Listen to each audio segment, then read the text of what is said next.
Hi friends, welcome to Sonika's kitchen Tamil. நாம் இன்றைக்கி வீடியோவில் எதை பற்றி பார்க்க போகிறோன்னா தக்காளி சாதம் எப்படி செய்கிறதுன்னு பார்க்கலாம். வாங்க வீடியோக்குள்ளே போகலாம். தக்காளி சாதம் செய்கிறது ரொம்ப சிம்பிள் தான், ஆனால் சூப்பராக இருக்கும். முதல்ல ஒரு குக்கர் எடுத்துக்கலாம். அடுப்பில் வச்சு சூடு பண்ணிவிட்டு அதில் 4 ஸ்பூன் எண்ணெய் சேர்த்துக்கலாம்.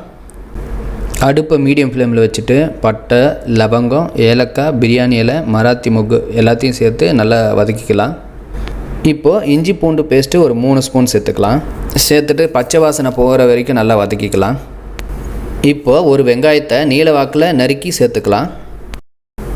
கூடவே 1 ஸ்பூன் உப்பு சேர்த்துக்கலாம். உப்பு சேர்த்துட்டு எல்லாத்தையும் நல்லா வதக்கி விட்டுக்கலாம். இப்போ 3 தக்காளியை சின்ன சின்னதாக நறுக்கி சேர்த்துக்கலாம். இப்போ தக்காளி சேர்த்துட்டு எல்லாத்தையும் நல்லா வதக்கி விட்டுக்கலாம்.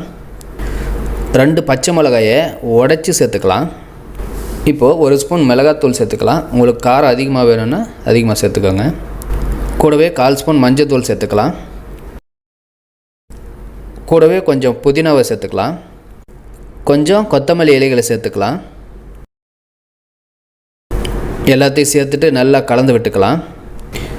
1 கப் அரிசியை தண்ணியில் ஊற வச்சுருந்தேன், அதை தண்ணியெல்லாம் வடிகட்டிட்டு இப்போ சேர்த்துக்கலாம். அரிசி சேர்த்துட்டு எல்லாத்தையும் நல்லா கலந்து விட்டுக்கலாம். அப்போ தான் மசாலா எல்லாம் நல்லா மிக்ஸ் ஆகும். இப்போ 1 கப் அரிசிக்கு 2 கப் தண்ணி சேர்த்துக்கலாம். தண்ணி சேர்த்துட்டு நல்லா கலந்து விட்டுக்கலாம். இப்போ இதில் உப்பு காரம் எல்லாம் சரி பார்த்துட்டு குக்கரை மூடி போட்டு வேக வச்சுக்கலாம்.